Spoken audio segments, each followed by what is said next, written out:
Hello guys, सभी को राधे राधे, जय श्री कृष्णा। मैं रूबिका आप सभी का वेलकम करती हूँ साधना विजय एकेडमी प्लेटफॉर्म पर। आज का हमारा टॉपिक है फंडामेंटल ड्यूटीज।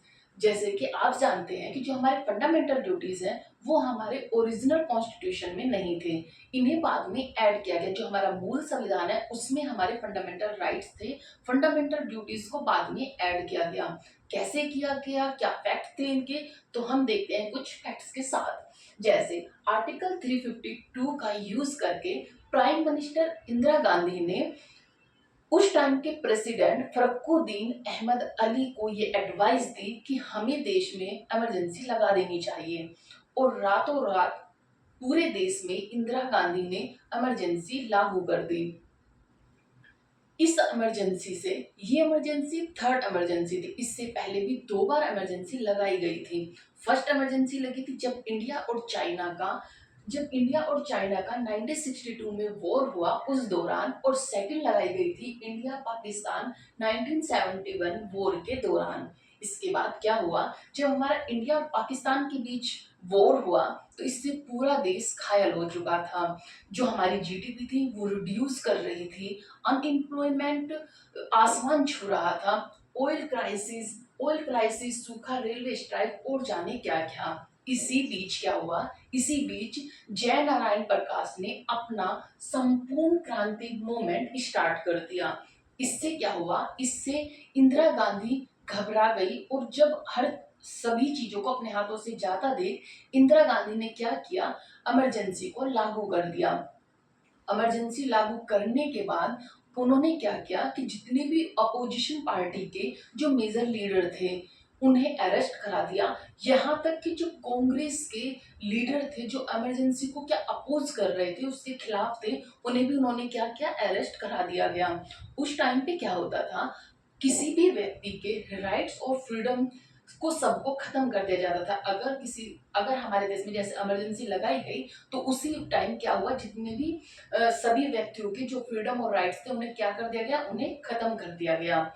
इसके बाद यहाँ तक कि जो न्यूज़पेपर में न्यूज आती थी, जो न्यूज छपकर आती थी, उसे भी पहले कहाँ पर भेजा जाता था, उसे भेजा जाता था इंफॉर्मेशन एंड ब्रॉडकास्ट मिनिस्ट्री के पास में। वहां से छटने के बाद वह न्यूज छापी जाती थी। इसी बीच कांग्रेस सत्ता वाली पार्टी ने भी इस पावर का भरपूर मेजर क्या क्या यूज किया, और बहुत सारे हमारे कॉन्स्टिट्यूशन में मेजर चेंजेस किए। ये हमारी जो इमरजेंसी है ये चली 25 जून 1975 से लेकर 21 मार्च 1977 तक।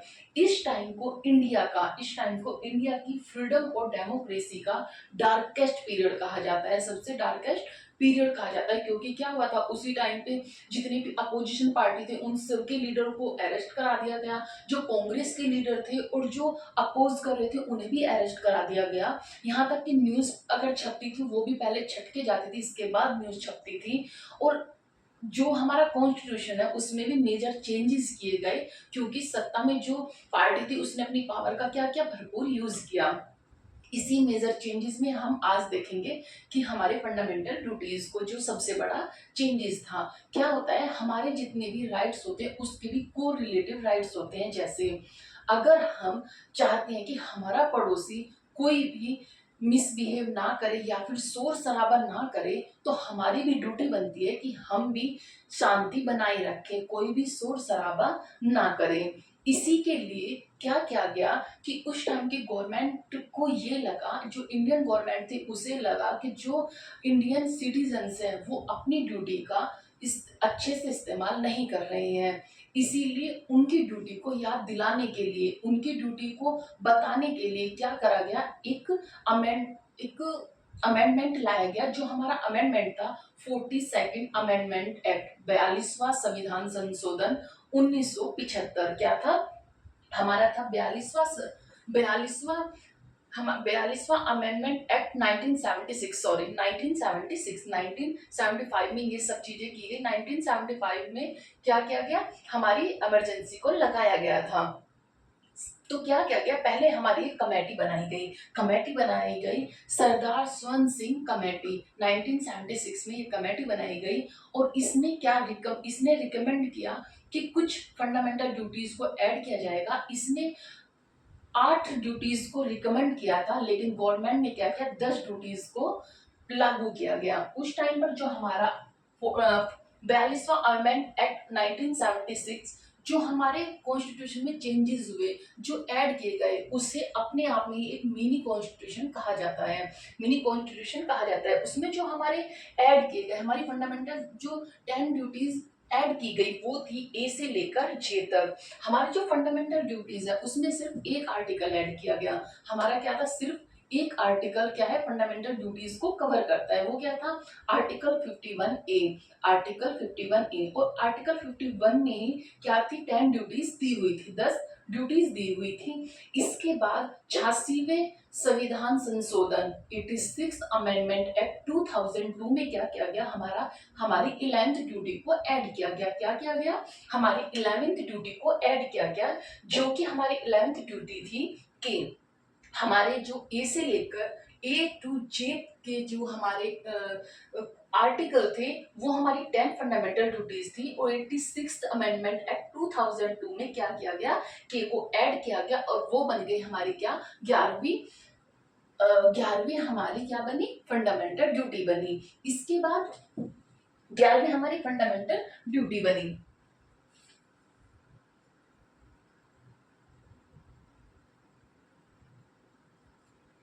ऑलराइट, इसके बाद हमारे क्या हुए, इसमें हमें क्या पता चला कि हमारे जो फंडामेंटल ड्यूटीज है वो कितनी हो, 11 है। सिर्फ एक आर्टिकल में हमारी 11 ड्यूटीज दी हुई हैं।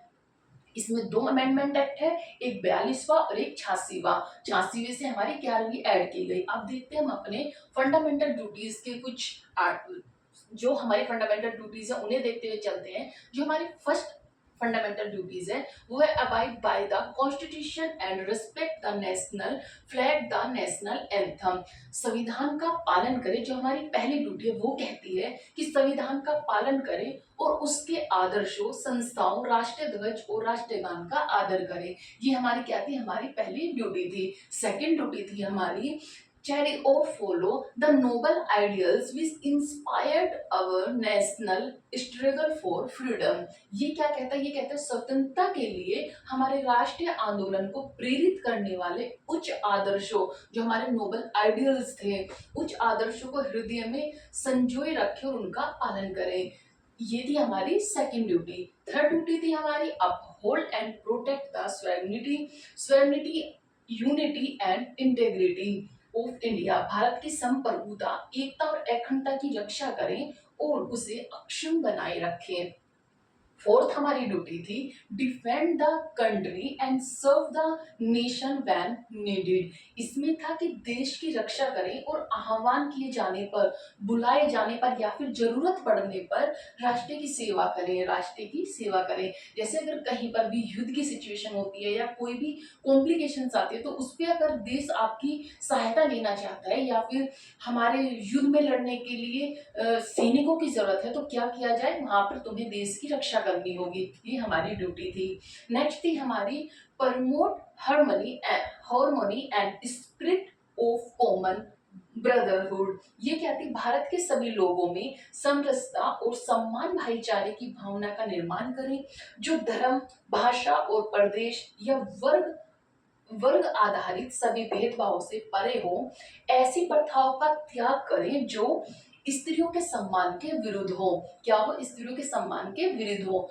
ये हमारी 5 ड्यूटीज हैं। इसका आप स्क्रीनशॉट ले लीजिए। फिर हम चलते हैं नेक्स्ट ड्यूटीज पर और देखते हैं क्या क्या हुआ था। ये हमने ए से लेकर ई तक देख ली है। अब नेक्स्ट देखेंगे ई से लेकर के तक का हमारा क्या क्या ड्यूटीज है। तो आप इनका स्क्रीनशॉट लीजिए और फिर मैं इसे रफ करने के बाद नेक्स्ट ड्यूटी को स्टार्ट करूंगी।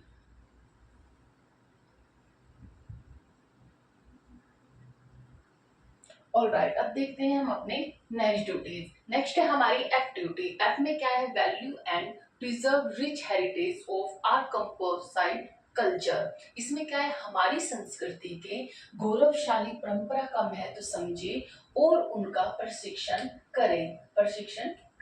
नेक्स्ट है हमारा protect and improve the natural environment. क्या है, नेचुरल इन्वायरमेंट। इसके लिए क्या है, प्राकृतिक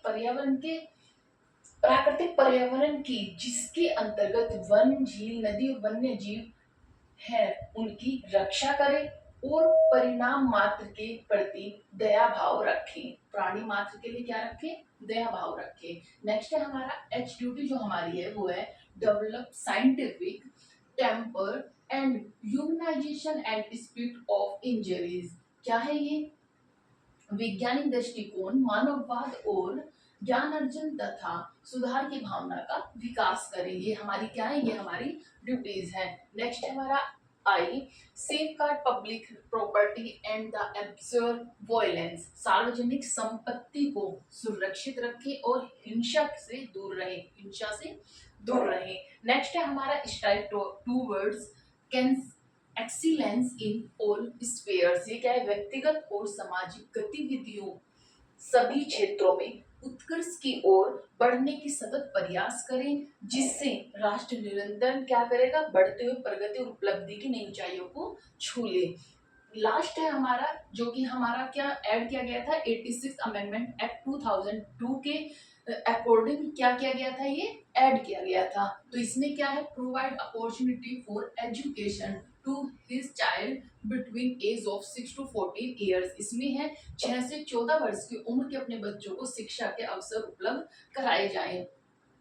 इसकी क्या चीजें हैं? इसमें क्या है कि हमारे पहले हम देखेंगे फंडामेंटल राइट्स। हमारे जो फंडामेंटल राइट्स हैं मेनली वो सिटीजन्स के लिए भी हैं, लेकिन कुछ राइट्स हमारे नॉन सिटीजन्स के लिए भी हैं। लेकिन जो हमारी फंडामेंटल ड्यूटीज है वो सिर्फ सिटीजन्स के लिए है। किसके लिए? सिटीजन्स के लिए। फंडामेंटल राइट्स ओनली सिटीजन्स पर एप्लीकेबल होती हैं, और जो हमारे फंडामेंटल राइट्स थे वो मेनली सिटीजन्स और नॉन सिटीजन्स पर भी क्या थे? एप्लीकेबल थे, अप्लाई किया गया था। क्यों? हमने जैसे ये फंडामेंटल राइट्स में पढ़ा था कि उसमें क्या था? कुछ हमारे राइट्स थे जो हमारे सिटीजन्स पे लगते थे और कुछ नॉन सिटीजन्स पर भी लगते थे, उनके लिए भी थे। इससे इसके कुछ लूप होल भी हैं। लूप होल क्या है? कि लूप होल है ये नॉन इनफोर्सेबल राइट्स हैं। इन इसका क्या है कि इसमें है कि अगर आप चाहें तो इन ड्यूटीज को फॉलो कर सकते हैं और अगर ना चाहे तो नहीं कर सकते। इसमें आपके ऊपर ना तो कोई पेनल्टी लगेगी ना ही कोई फाइन लगेगा कि अगर आपने ये ड्यूटी से नहीं फॉलो की तो आप पर फाइन लग जाएगा या फिर क्या होगा? आप पर कोई पेनल्टी लगेगी। ये क्या है? जो फंडामेंटल ड्यूटीज हैं ये हमें याद दिलाते हैं कि हमारे फंडामेंटल राइट्स हैं, लेकिन फंडामेंटल राइट्स के साथ साथ हमारी कुछ ड्यूटी भी हैं जिन्हें हमें क्या करना है? निभाना है। तो ये वार्निंग की तरह काम करते हैं, ये वार्निंग की तरह एक्ट करते हैं और हमें रिमाइंड कराते हैं कि हमारी कुछ ड्यूटीज हैं जिन्हें हमें क्या करना होगा? फॉलो करना होगा और निभाना होगा।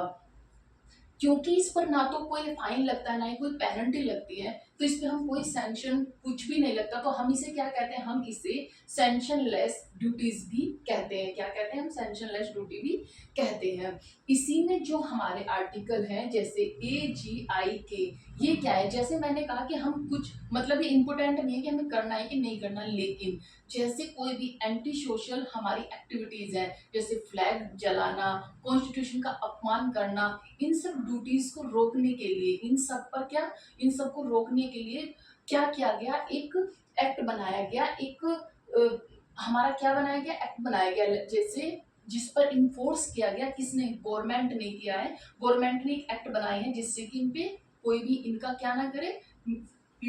अपमान ना करे, उनके रेस्पेक्ट के लिए। तो जो ये लूपहोल है ये है कि ये नॉन इन्फोर्सेबल राइट्स हैं, लेकिन इनको भी ओवरकम किया गया है। ओवरकम किस लिए किया गया? जैसे मैंने बताया कि जैसे हमारे फ्लैग्स हैं, पहले क्या करते थे? फ्लैग्स को जला दिया जाता था, कॉन्स्टिट्यूशन का अपमान करते। तो अब ये क्या बना दी? ड्यूटी बना दी गई है कि आप ना तो फ्लैग का अपमान कर सकते हो ना ही कॉन्स्टिट्यूशन का अपमान कर सकते हो, एंटी सोशल कोई भी एक्टिविटी नहीं कर सकते हो। तो ये इसके लिए क्या ओवरकम करके क्या बनाया गया है? इसके भी लूपहोल्स ढूंढे गए हैं। जैसे जो हमारा AGI के ये 4 हमारे आर्टिकल्स हैं, ये किसी ना किसी तरह से क्या हो रहे हैं? हमारे लेजिस्लेशन के थ्रू इन्फोर्स हो रहे हैं। क्या हो रहे हैं? इन्फोर्स हो रहे हैं। नेक्स्ट है हमारा, अब देखते हैं कुछ इंपॉर्टेंट केस। जैसे हमारे कुछ इंपॉर्टेंट केस हैं। हमारे इंपॉर्टेंट केस क्या क्या है? तो इससे पहले हम एक चीज और देखेंगे कि हमने जो बताया था,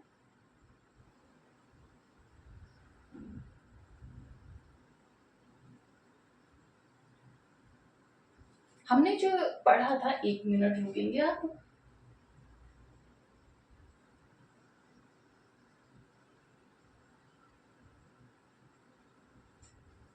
ओके, इनफोर्स का हमने देख लिया। नॉन इनफोर्सेबल के लिए मैंने क्या बताया था कि नॉन इनफोर्सेबल होता है जिसे हम कर भी सकते हैं और नहीं भी कर सकते हैं। हमारे पास कुछ ऐसा नहीं कि हमारे इस पे फाइन लगेगी या कुछ पेनल्टी लगेगी।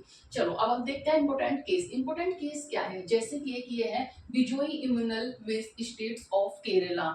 इसमें क्या है कि ये हमारे, जैसे कि हमने बताया था कि हम इन चीजों को कर भी सकते हैं नहीं भी कर सकते हैं, क्योंकि जैसे ये अपनी फ्रीडम है कि आपको क्या करना है क्या नहीं करना। लेकिन क्या क्या पार्लियामेंट ने इनेक्ट किया, एक